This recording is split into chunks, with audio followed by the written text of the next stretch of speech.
Мекендештерим жалгыз бой эне болуп туруп, күйөөсү жок. Мисалы жеке мен, башка адамдар бардыгы эки эркек, аял болуп туруп, кээде тирүүлүктүн, турмуштун оор арканын тартканга кыйналып калабыз. Акча жагынан болсун, башка жагынан болсун жеткирүү кыйын.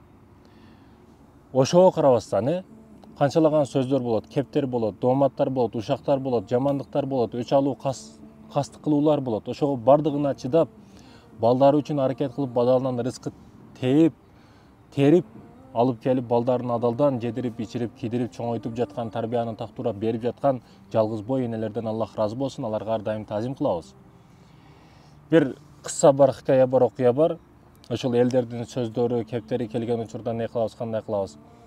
Бир эшек ар дайым кызмат кылат экен кожоюнуга. Жанын берип, эми эшек деген иштеш үчүн да. Өтө каттуу ишти кылат, эмгекти кылат. Бир нерсени жоготкондо кадырын билебиз дегенде, мурда эшектер Кыргызстанда кеңирээен жүрчү эле, анан эле бир нерселер болуп кетти, анан кызыл китепке кирип калды да. Негизи мурда эле кызыл китепке киргизип, аларды сактоошубуз шарт эле, керек эле да. Сөз түрдө жоголуп кеткенден кийин анан кызыл китепке киргизиш керек эмес. Гиннес рекордуга киргизиштин кереги жок. Аны бар учурунда, таланты бар учурунда баалап калышыбыз керек. Сөз түрдө жоголуп кеткенден кийин же өлүп кеткенден кийин кылыш шарт эмес. Эшеги жан деп кызмат кылат экен. Күндөрдөн бир күн жаш өттү, кыйналышты баштады. Ар бир баягы жаштыктагы күч жок. Жаш адамда дагы, жаш эшекте дагы күчтүү болот. Бирок жаш өткөн сайын, карыган сайын бардыгынын күчү кетет. Бул дагы жаш өткөндөн кийин эмгекке жарабай калды. Жеши бирок ошол эле, бирок эмгек кыла албай калды. Ээлери сүйлөшкөндү баштады. Эми буну не кылабыз? Терисин чыгарып саталы, этим болсо итибизге берели, азык болуп калат. Бул бекер эле биздин азыгыбызды жеп атат, бирок бир жыйынтык бербей жатат деп. Экөөнүн сүйлөшүп аткан эшек угуп калат экен дагы. Эртеси күнү не кылат? Кандай кылат? Кандай кылабыз деп эшегин кородон чыгарып айдап жатса, баягы эми мурдагы кудуктар мындай чуңкур болгон, эшек ошого жакындап келип, суу чейинде ошол жерге түшүп кетет экен. Түшүп кеткенден кийин баягы кожоюн дагы келип карады, караса ылдыйга түшүп кеткен. Бир ок менен эки коёнду атып коеюн. Эшекти дагы негизи жок кылыш керек эле. Кудукту дагы көмүшүм керек эле. Элди ашарга чакырайын да буну көмүп салайлы. Эшектен да кудуктан да кутулабыз деп шериктерин, кону кошунасын, башкаларды ашарга чакырат экен. Келип топурактарды ташташты башташып, ташталган топуракка эшек үстүнө чыгып, топурак ташталат, анын үстүнө бутун коет.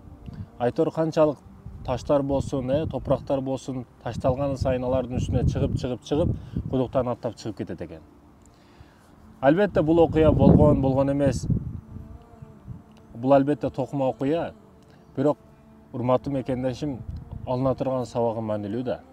Сизге айтылып жаткан чөйрөдөгү адамдардын сөздөрү, кептери, аларды ар дайым ичиңизге, мээңизге таштабастан, бутту астыга таштап, өнүгүүдө, өсүүдө болушуңуз керек.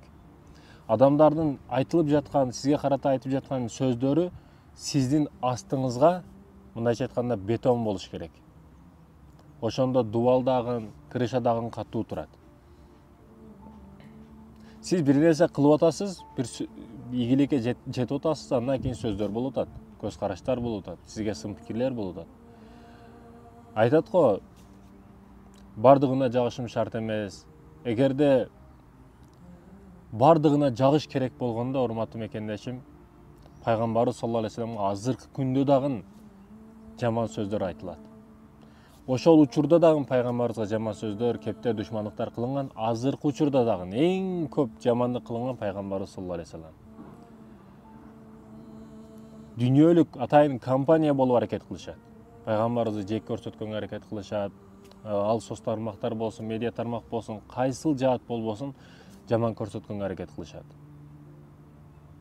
Ал акыйкатты, чынчылдыкты дүйнөгө жайды себеби. Сиз дагы демек чындык жолунда экенсиз, акыйкат жолунда экенсиз, ташатуулар албетте болот, сөз түрдө болот. Болбой койбойт. Ошондой экен, урматтуу мекендештерим, адамдардын сөзүнө маани бербестен алдыга жыла берели, Алтын башыңыз аман болсун. Азыр мынандай погода деп коебуз, аба ырайы сонун. Ушундай жерлерге келип алып китеп окуган бул өтө жакшы да. Китеп окуганга не жетсин, ушундай жерлерге келип алып ыр жазганга, китеп жазганга өтө мүмкүнчүлүк да бул. Азыр эрте жаз кыштан кеттик, эми жазга кирдик, чөптөр чыкты. Адамдын мээси дагы эс алып аткан учуру. Ушул учурда келип бирдекелерди жазганга өтө шанс мүмкүнчүлүк.